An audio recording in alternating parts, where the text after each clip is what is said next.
Le prévenu est encore en train de se former. Pour pouvoir gérer le secteur comme étant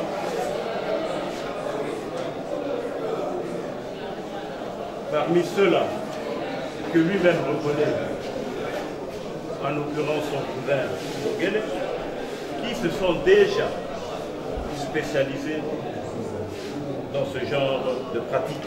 J'attendais à ce que le ministère public, au-delà de ce fait-là, nous apporte cette preuve-là.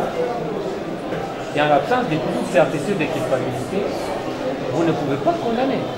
Le ministère public, près le tribunal de grande instance de Kinshasa-Kalamu, poursuit la partie prévenue Ifojoli Longele pour extorsion.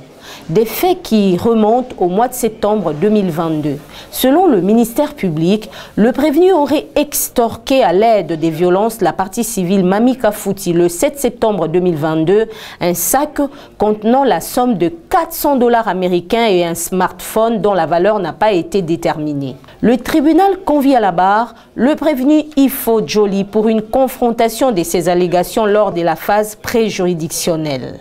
Pour les prévenus, les officiers de police judiciaire auraient plutôt confondu l'auteur de l'extorsion, Exaucé Longele, à lui, Shadrach Ifojoli Longele.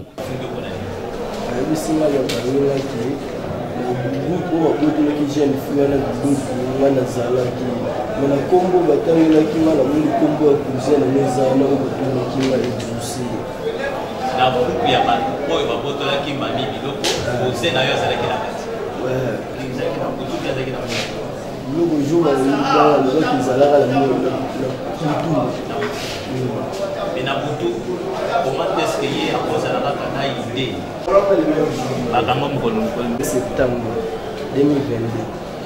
Sur la moto, il y a 20 sacs. Jamais. Il y a le gars qui est un groupe de moto là et Ranazala qui va dans la carte. Il y a le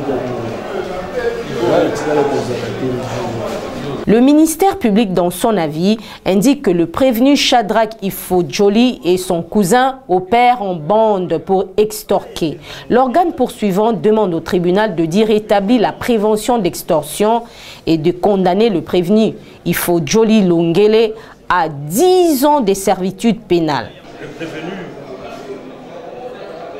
est encore en train de se former. Pour pouvoir gérer le secteur comme étant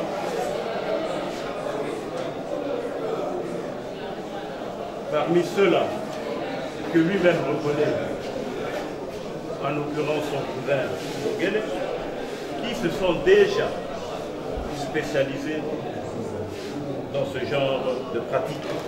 Par ces motifs, je vous dirais établi en fait, comme on dit, la prévention d'extorsion à l'égard du prévenu, et vous le condamnerez, ce chef, à 10 ans de servitude pénale principale. Vous le condamnerez en outre au paiement de 800 000 francs.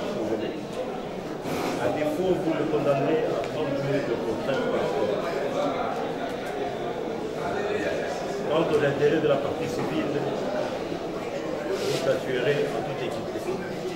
En faisant cela, vous aurez rendu justice. Les avocats de la partie prévenue Shadrach Ifojoli plaident pour l'acquittement de leurs clients. Pour eux, l'organe poursuivant n'aurait pas démontré les preuves de culpabilité dans le chef de leur client Shadrach.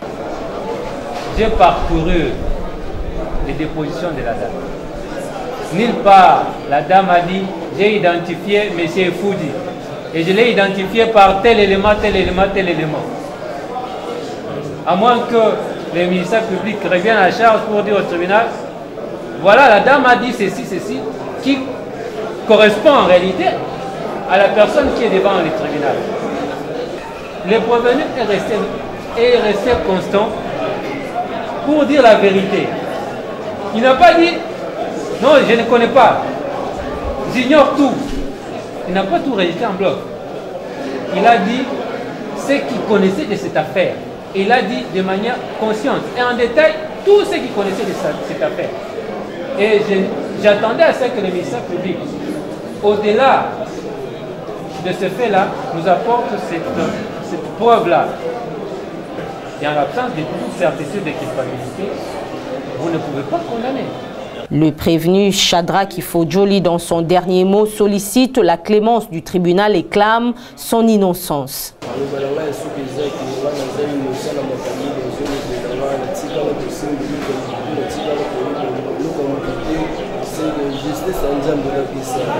Merci, monsieur le tribunal pour le débat et prendre la pause en délibéré pour se prononcer dans le délai de la loi.